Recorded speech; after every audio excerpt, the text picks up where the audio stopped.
tidak akan pernah hilang di dalam hatinya. Terima kasih Bapak. Hanya di dalam nama Tuhan Yesus kita semua yang ingin mendengarkan dan diberkati katakan amin. Haleluya. Duduk Jeko di Saung Galing dan di Merdeka, breakfast di situ. Baru saya menuju ke sini. Ada sebuah cerita yang saya ingin sharing buat Bapak Ibu sekalian yang dikasihi Tuhan. Kenapa ya? Kok Ibu Tina kok berdiri di depan Anda semua? Saya bukan pendeta, tapi saya ingin menyaksikan kasih Tuhan. Saya sayang sama Tuhan Yesus. Saya ingin memuliakan namanya. Bahkan setiap hari waktu saya doa di rumah saya itu ada kolam renang. Saya nggak pernah berenang, tapi kolam renang saya itu dicelupin buat orang dibaptis setiap tahun. Udah banyak yang dibaptis di situ. Saya berdoa sama Tuhan. Saya bilang, Tuhan, aduh Tuhan, hidupku ini nggak berguna Tuhan. Kalau aku ini nggak bersaksi buatmu. Saya tepuk dada saya sambil jalan di kolam renang. Setiap hari saya 10.000 langkah, 8 km. 100 menit saya kasih buat Tuhan. Pertanyaannya, berapa menit yang Bapak Ibu berikan buat Tuhan setiap hari? Berapa menit? Dan apa isi hati dan kata-kata Bapak Ibu semua? Jikalau Bapak Ibu adalah hamba Tuhan, berapa banyak yang kita mau berikan buat Tuhan? Saya adalah istri pengusaha. Saya seorang nenek dengan 3 orang cucu. Cucu saya 9 tahun, 8 tahun, dan 2 tahun. Anak saya 4, menikah sudah 2, yang 2 belum menikah. Saya istri Pak Joni Andrea, yang outletnya begitu banyak. Tapi mata saya nggak pernah lihat ke situ tuh. Tapi hati saya tiap hari lihatnya ke atas saja. Lihat sama Tuhan aja. Saya ingin menyenangkan Tuhan, gimana ya, rasanya nggak cukup-cukup gitu loh. 1 Kolose 3 ayat 1-3 mengatakan begini. Karena itu, kalau kamu dibangkitkan bersama dengan Kristus, carilah perkara yang di atas, di mana Kristus ada duduk di sebelah kanan Allah. Pikirkanlah perkara yang di atas, bukan di bumi. Sebab kamu telah mati dan hidupmu tersembunyi bersama dengan Kristus di dalam Allah. Ini kata-kata nggak pernah hilang dari hati saya. Apa yang memotivasi saya begitu sampai saya mau melayani Tuhan? Waktu saya hampir habis hanya buat Tuhan. Nomor 1 bukan bisnis, jangan salah. Nomor bisnis itu adalah yang ketiga dan keempat. Prioritas saya Tuhan nomor 1. Kedua adalah keluarga yang saya harus layani. Saya masih punya ibu 88 tahun dan mertua 84 tahun, dan saya masih punya tante saya 84 tahun yang baru jatuh dan patah kakinya. Saya harus bawa ke rumah sakit, baru aja pulang kemarin. Dan saya mengisi hari-hari saya dengan waktu-waktu yang sangat-sangat berharga. Bukan buat diri saya, tapi buat orang lain, buat Tuhan, buat orang lain. Saya mengerti apa yang namanya carilah perkara yang di atas, di mana Kristus ada. Pikirkanlah perkara yang di atas, bukan di bumi. Itu nomor 1 prioritas saya. Lalu, apa yang menekankan hidup saya sampai berubah? Karena kamu telah mati dan hidupmu sudah tersembunyi di dalam Kristus. Berarti saya bukan lagi saya yang dulu. Saya sudah lama sudah nggak ada. Saya adalah Kristus. Di dalam saya ada Kristus yang saya harus menyatakan Kristus itu setiap hari kepada orang-orang di sekitar saya semua. Jadi saya punya tugas berat. Saya harus menjadi Kristus buat suami saya. Saya harus jadi Kristus buat mertua saya, ibu saya, kakak saya, ipar saya, dan semua orang. Saya harus jadi Kristus buat pegawai saya, 10.000 orang. Saya harus jadi Kristus di mana saja saya harus berada. Oleh karena itu, saya jaga perkataan saya jaga pikiran saya jaga hati saya jaga tangan dan kaki saya.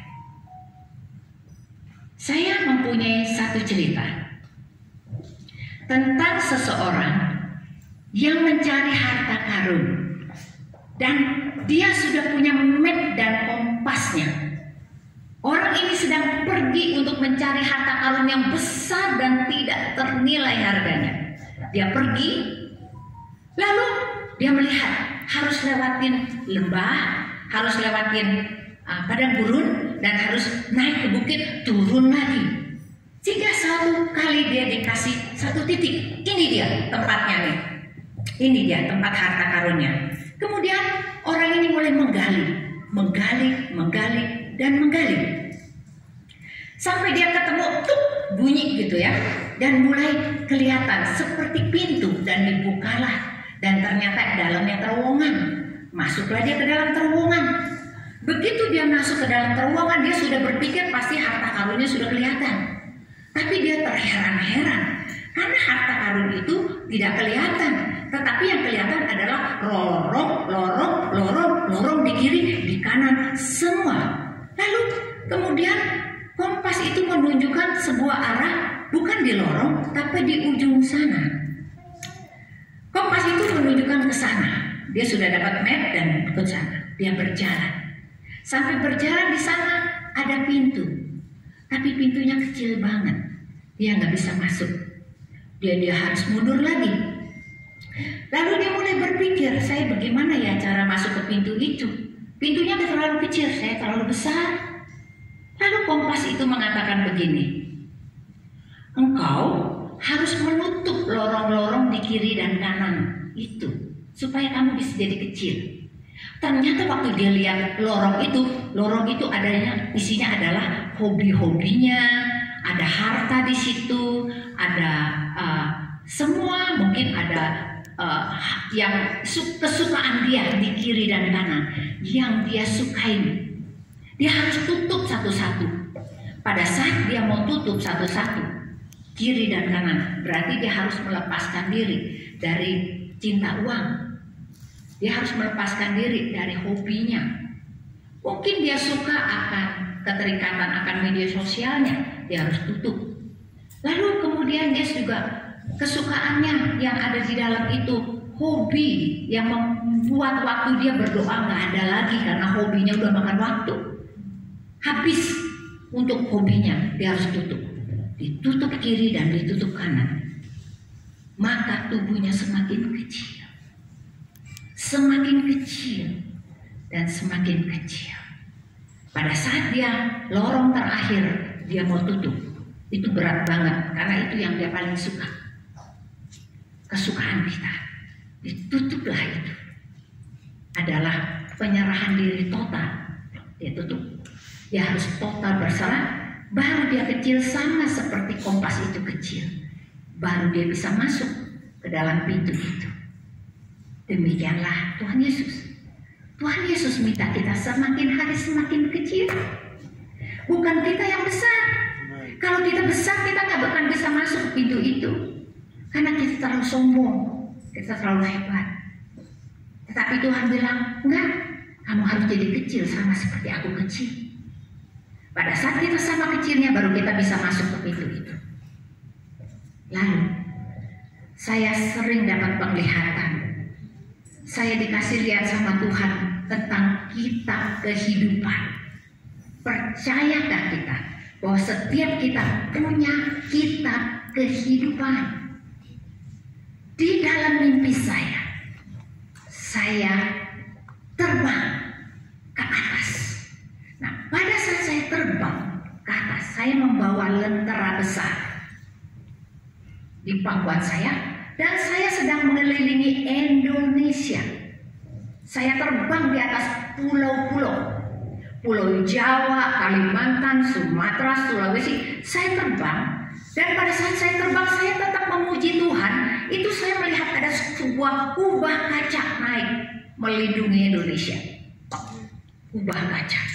Saya tidak mengerti. Tapi saya percaya itu dalam perlindungan daripada doa orang benar bagi Indonesia. Tepuk tangan buat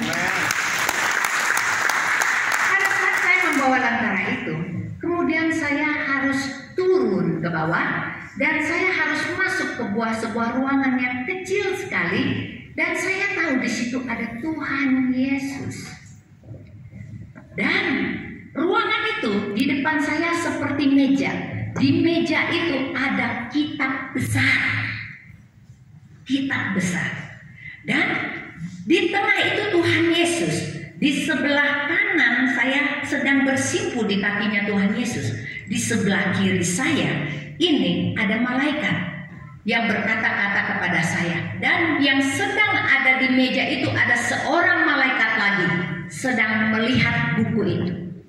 Lalu dibukalah tentang kitab kehidupan saya. Nama saya dipanggil. Saya bergetar di kaki Tuhan Yesus. Nama saya dipanggil. Sudahkah Tina memiliki kelingking? Lalu malaikat yang di depan itu centing. Cuk. Sudahkah Tina memiliki jari manis? Centing lagi dia. Sudahkah Tina memiliki jari tengah? Centing lagi dia. Sudahkah Tina mempunyai jari telunjuk? Dicenting lagi. Lalu, sudahkah Tina memiliki jari jempol? Saya terkejut karena malaikat yang di sebelah kanan kirinya Tuhan Yesus berkata, jari jempol berkata tentang penyerahan diri secara total. Saya nangis di bawah kaki. Saya takut sekali kalau saya masih belum punya jempol. Karena malaikat itu berkata, banyak hamba Tuhan cuma sampai 4 jari saja, tidak punya jempol. Tidak ada penundukan diri secara total kepada Tuhan. Tidak ada, cuma sampai 4 saja. Lalu saya bangun dan nangis, setengah jam saya nangis. Gak bisa berhenti, takutlah kita. Namanya juga udah penghakiman, betul? Itu nama kitab kehidupan saya dipanggil. Apakah saya punya jari jempol? Saya nangis setengah jam lebih, gak bisa berhenti. Saya bergetar, ngeri. Lalu setelah itu saya berdoa, Tuhan, apa maksudmu tentang jari-jari ini? Tuhan mulai membukakan. Jari kelingking adalah saat kita terima Yesus. Saat kita berdoa, kita terima Yesus. Dan jari manis adalah saat engkau dibaptis, engkau dipertunangkan menjadi pengantinnya Tuhan Yesus. Dan jari tengah adalah saat engkau mencari wajah Tuhan, engkau membaca Alkitab, mencari wajahnya. Ini jari tengah. Dan jari telunjuk, pergilah, jadikan semua bangsa muridku. Berkata tentang pergi. Dan jari jempol adalah tentang penundukan diri kita secara total. Berarti kita sudah mati, dan hidup yang kita hidupi sekarang adalah hidup yang tersembunyi di dalam Kristus. Amen. Tapi kan kita suka nggak mau mati. Kita masih senang jadi diri kita sendiri. Kesukaanku nggak boleh diambil. Oleh karena itu kita nggak pernah kecil. Kita nggak pernah sama seperti Kristus. Kita masih besar. Dan kalau kita masih besar, pasti kita nggak akan bisa masuk ke pintu itu. Karena hanya yang bisa masuk, hanya yang kecilnya sama seperti Yesus baru bisa masuk. Berarti hidupku bukannya aku lagi, tapi Yesus yang ada di dalam aku. Ini pengertian yang Tuhan berikan kepada saya untuk saya jalanin setiap hari. Hidupku bukannya aku lagi, tapi Kristus yang hidup di dalam aku. Lalu tadi Pak Gunadi berkata tentang tujuan hidup yang terakhir dibahas. Nah, kita berpikir, apakah tujuan hidup kita? Tujuan hidup kita yang pertama adalah satu, menyenangkan hati Tuhan. Kita setuju semua ya? Tetapi bagaimana kita bisa menyenangkan hati Tuhan kalau kita nggak pernah kasih apa-apa? Bagaimana kita bisa menyenangkan hati Tuhan kalau kita nggak pernah berbuat apa-apa? Kita juga tidak pernah mau berkorban apa-apa. Ini yang penting. Umur saya 10 tahun. Saya di sekolah minggu di GKI Panglima Polim,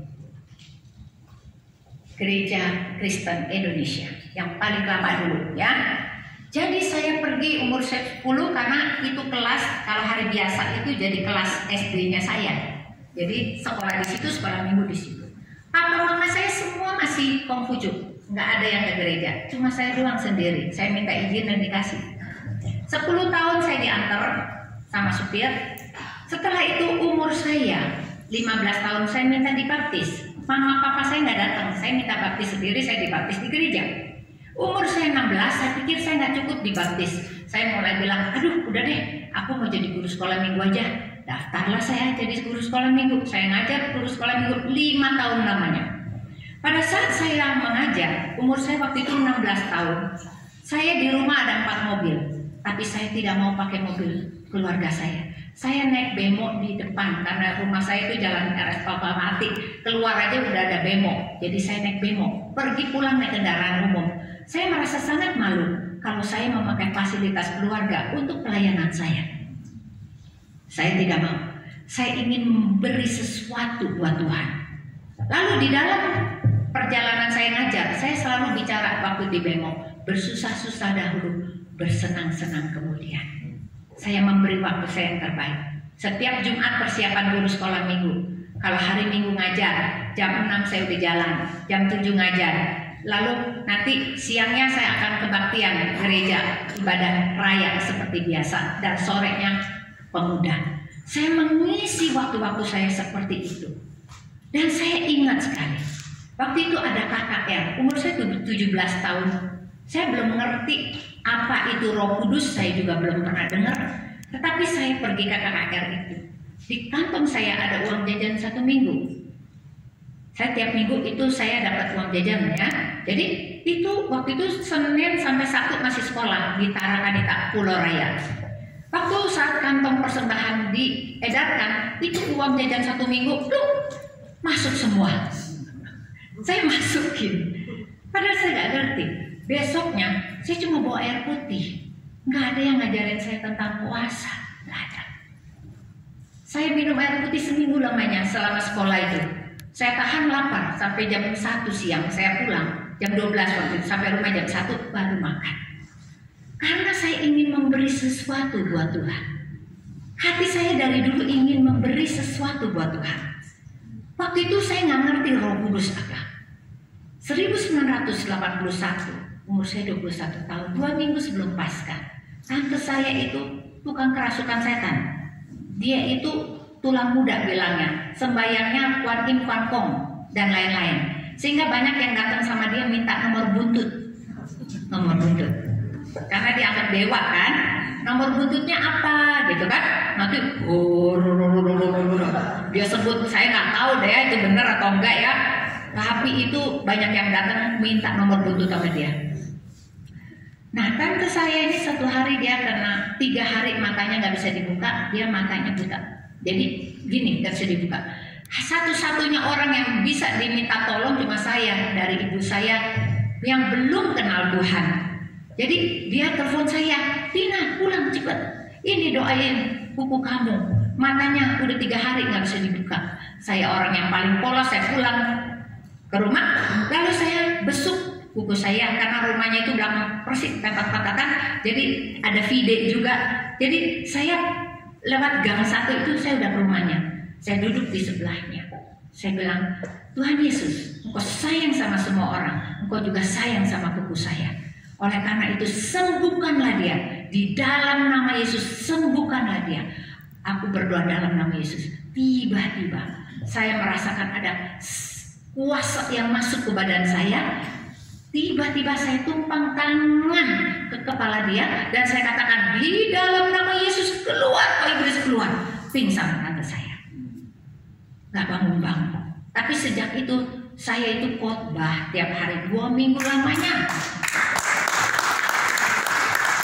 Saya bikin tanda salib.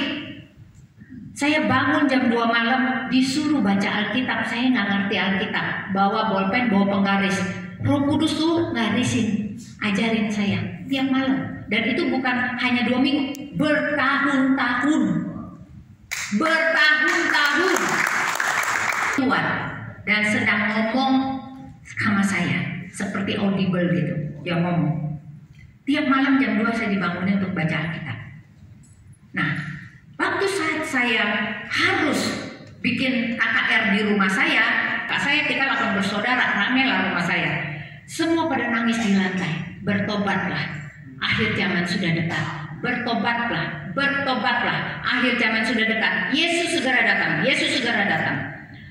Mereka semuanya akhirnya keluarga saya diselamatkan Tuhan. Papa mama saya dibaptis, aku saya terakhir dibaptis juga. Semua terima Yesus, kakak adik saya semua. Tante saya yang kerasukan setan, setelah dibaptis dia tidak pernah kerasukan lagi. Dan dia baik-baik saja. Karena ada darah Kristus, darah Yesus yang membungkus dia. Tidak ada lagi roh jahat yang bisa masuk kepada dia. Puji Tuhan, haleluya. Itulah kisah kehidupan saya latar belakang. Sampai saya menikah dengan Pak Joni Andrean. Itu juga Tuhan yang suruh. Lucu ya, Tuhan itu ikut dalam perjodohan kita ternyata. Ada yang masih single di sini. Tenang Bu, doa Bu, Tuhan yang tunjukin. Tuhan tunjukin. Karena sebetulnya Pak Joni itu bukan pilihan saya. Saya sudah ada calon insinyur lulusan Amerika, ya, insinyur engineering. Lebih cocok karena papanya itu adalah majelis gereja. Saya papanya majelis gereja. Si cowok ini adalah ketua pemuda. Saya bendaharanya. Cocok nggak? Cocok.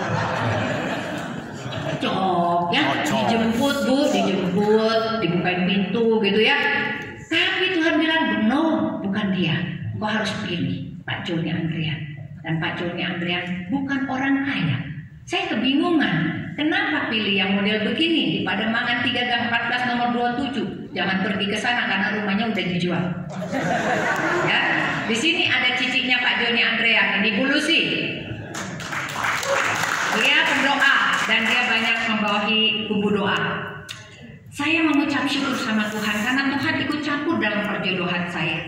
Pada saat saya melihat Pak Joni Andrean, saya bilang, Tuhan, apa kau nggak salah? Tuhan bilang, benar yang ini. Dia seperti berlian yang belum digosok. Jadi tukang gosoknya itu saya. Saya yang bonyok, dia yang mengkilat. Ternyata benar Pak. Setelah saya menikah 37 tahun, yang berkilau-kilau adalah suami saya. Tapi yang bonyok-bonyok saya, nggak apa-apa Pak. Yang paling penting Tuhan Yesus dipermuliakan. Lalu saya berpikir tentang bagaimana Tuhan mengajar saya untuk menjadi terang bagi keluarga saya. Matius 5 ayat 14 sampai 16 berkata begini, kamu adalah terang dunia. Kota yang terletak di atas gunung tidak mungkin tersembunyi. Lagi pula orang tidak menyalakan pelita lalu meletakkannya di bawah ganteng, melainkan di kaki dia, sehingga menerangi semua orang yang di dalam rumah itu. Demikianlah hendakmu bercahaya di depan semua orang, supaya mereka melihat perbuatanmu yang baik dan memuliakan Bapamu di sorga. Ini yang Tuhan minta. Saya harus jadi terang buat keluarga saya. Harus jadi terang buat suami saya. Suami saya benar-benar antik karena dia adalah orang yang paling unik yang Tuhan taruh dan paling nyusahin saya sebetulnya. Kalau saya dilihat tiap hari harus jadi Yesusnya dia. Kalau saya naik nada tinggi, suara nada saya menjawab dia pakai tinggi, dia akan melihat kepada saya dan berkata begini, hari ini kamu bukan menjadi Yesus. Aduh itu berat sekali loh beban saya. Tiap hari ini kamu bukan Yesus katanya. Kalau saya udah kelihatan marah, dia bilang saya bukan Yesus. Berarti kenapa saya baru mengerti Tuhan kasih suami yang sangat sulit, yang super perfect. Karena Tuhan ingin membentuk saya supaya saya rendah hati. Supaya tadi yang saya katakan, engkau sudah mati dan hidupmu tersembunyi di dalam Kristus. Berarti tidak boleh menjadi emosi dengan diri saya sendiri. Saya harus mencitrakan Kristus di dalam keluarga saya. Saya harus jadi terang buat suami saya. Saya harus jadi terang buat anak-anak saya, buat cucu-cucu saya. Yohanes 9 ayat 5 mengatakan, selama aku di dunia, aku adalah terang dunia. Gak ada lain. Saya punya misi satu. Saya harus jadi terang. Saya harus jadi terang buat mertua saya. Pada saat saya menikah dengan keluarga Pak Joni Andrian, keluarga ini belum semuanya terima Yesus. Tapi puji Tuhan sekarang ipar-ipar semuanya sudah terima Yesus, sampai famili ipar juga semuanya sudah. Puji Tuhan, haleluya. Saya harus jadi terang. Karena kalau saya tidak jadi terang, saya bukan hamba Tuhan. Kalau saya belum jadi terang, saya itu belum mati. Belum mati. Saya belum mati untuk diri saya.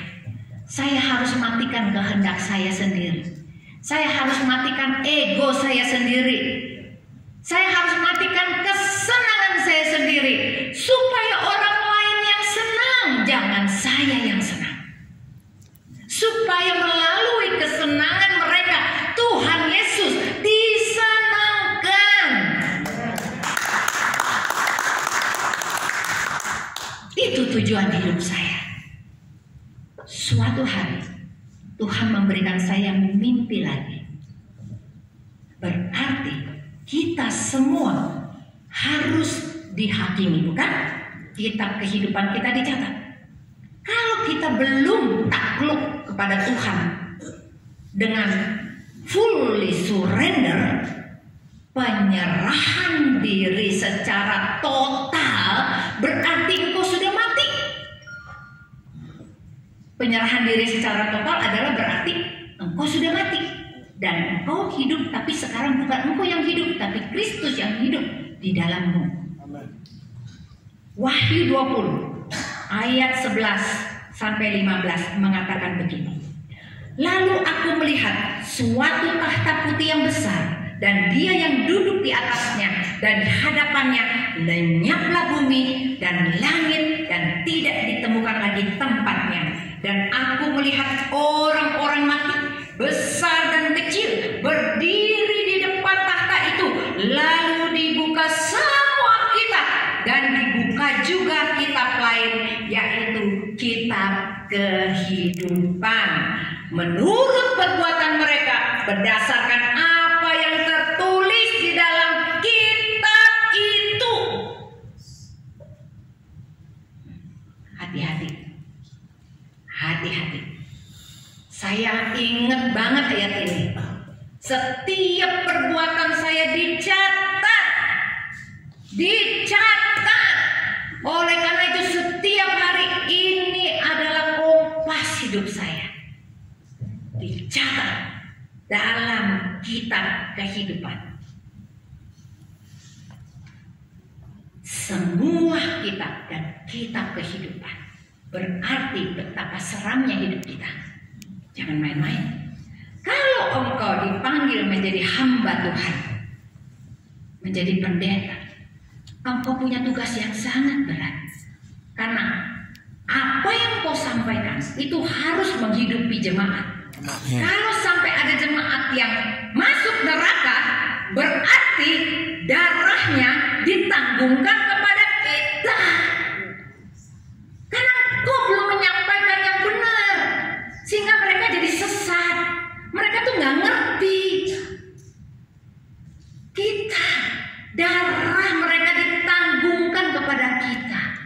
Berarti bukan enak menjadi pemimpin, tetapi kita punya kewajiban, beban yang berat untuk melakukan apa yang menjadi tugas kita. Melakukan perbuatan baik sehingga bisa ditulis di dalam kitab itu. Gak boleh ada yang salah, gak boleh ada yang miss. Kalau sampai miss pun cepat-cepat bertobat, minta ampun, baru kitabnya bersih. Jangan sampai kitab kita coreng-moreng dengan dosa kita. Dosa berbohong, dosa tidak setia, dosa tidak membaca Alkitab, dosa tidak bersaksi, dosa, tidak melakukan perbuatan baik, tidak setia kepada Tuhan.